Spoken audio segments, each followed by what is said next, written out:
Siapa kini yang tak mengenal nama Ganjar Pranowo, sosok yang digadang-gadang menjadi bakal calon presiden pada Pilpres 2024 mendatang. Namanya terpilih sebagai capres dari Partai Demokrasi Indonesia Perjuangan atau PDIP dan diumumkan langsung oleh Ketua Umum Megawati Soekarno Putri pada Jumat 21 April 2023. Dalam berbagai cek ombak yang dilakukan lembaga survei, elektabilitas Ganjar Pranowo selalu unggul dan tak pernah lepas dari posisi 3 besar. Biasanya disusul Prabowo Subianto dan Anies Baswedan. Ganjar Pranowo lahir di Karanganyar, Jawa Tengah pada 28 Oktober 1968 dari latar belakang keluarga yang serba biasa. Bahkan dalam standar ekonomi pada masanya, keluarga Ganjar bisa dibilang hidup pada garis kemiskinan. Ayahnya S. Pramuji adalah seorang polisi berpangkat rendah, sedangkan ibunya merupakan ibu rumah tangga. Namun di tengah keterbatasan itu, keluarganya tetap mendorongnya maju dengan menempuh pendidikan formal. Ganjar mengenyam pendidikan di SDN 2 Tawamangu, kemudian sempat pindah ke SDN 1 Kutoarjo mengikuti lokasi dinas ayahnya. Lulus dari bangku SD, Ganjar melanjutkan sekolahnya di SMP Negeri 1 Kutoarjo yang kini menjadi SMPN 3 Kutoarjo. Semasa remaja, Ganjar giat membantu ibunya berjualan bensin eceran di toko kelontong sederhana milik ibunya. Mau tidak mau, mereka melakukan itu untuk menopang perekonomian keluarga.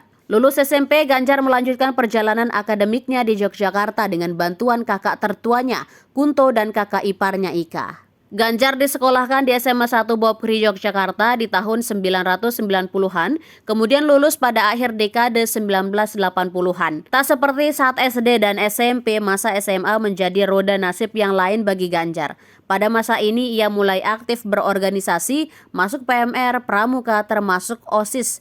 Ia banyak berjejaring bahkan sampai ia melanjutkan kuliah di Fakultas Hukum Universitas Gadjah Mada. Ganjar selalu militan mencari teman. Ganjar Pranowo mulai mengenal ideologi perjuangan sejak menjadi mahasiswa dan tergabung dalam Gerakan Mahasiswa Nasional Indonesia. Selain organisasi nasionalis itu, Ganjar juga aktif sebagai anggota pers mahasiswa hingga pecinta alam. Pada tahun 1992, saat dirinya masih berstatus mahasiswa, Ganjar bergabung sebagai kader PDIP. Ia memilih PDIP yang saat itu menjadi oposisi rezim Orde Baru dan sejalan dengan semangat perjuangannya saat itu, yakni reformasi. Ganjar Pranowo lulus dengan membawa keluar sarjana hukum pada tahun 1995. Ia kemudian mencoba peruntungan sebagai konsultan pengembangan sumber daya manusia di sebuah perusahaan swasta. Meski terbilang sudah profesional di bidang konsultan, Ganjar memutuskan pensiun pada tahun 1999. Ia memantapkan diri menekuni politik praktis pada tahun 2002. Saat itu ia mendapat kesempatan menjadi Deputi 1 Badan Pendidikan dan Pelatihan Pusat PDI Perjuangan. Kader yang dekat dengan Presiden Jokowi ini juga menjadi anggota bidang penggalangan panitia pemenangan pemilu pusat pada tahun berikutnya. Selanjutnya, Ganjar Pranowo mulai menempati jabatan publik pertamanya sebagai anggota DPR RI dari fraksi PDIP periode 2004 hingga 2009.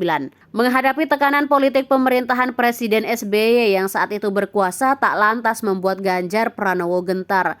Justru dirinya semakin berani melayangkan berbagai kritik tajam yang membuat karir politiknya kian melesat. Tahun 2005 bersama Agus Condro, Ganjar mengkritik Presiden SBY karena dianggap tak melaksanakan Undang-Undang Nomor 36 Tahun 2004 tentang APBN tahun 2005. Ia juga tak ragu melakukan otokritik, yakni terhadap DPR saat mereka berlarut-larut gagal menyepakati dua materi dalam RUU Pemilu anggota DPR, DPD, dan DPRD pada Februari 2008. Ganjar menyambung jabatannya di kursi DPR pada periode 2009 hingga 2013. Dia kian mematangkan kritik terhadap kepemimpinan SBY yang juga memasuki periode kedua. Keberaniannya terbukti dengan terlibat menjadi tim ad hoc DPR untuk mengusut kasus Bank Senturi. Habis masa jabatannya di DPR, Ganjar ditugaskan PDIP maju dalam pemilihan Gubernur Jawa Tengah periode 2013 hingga 2018.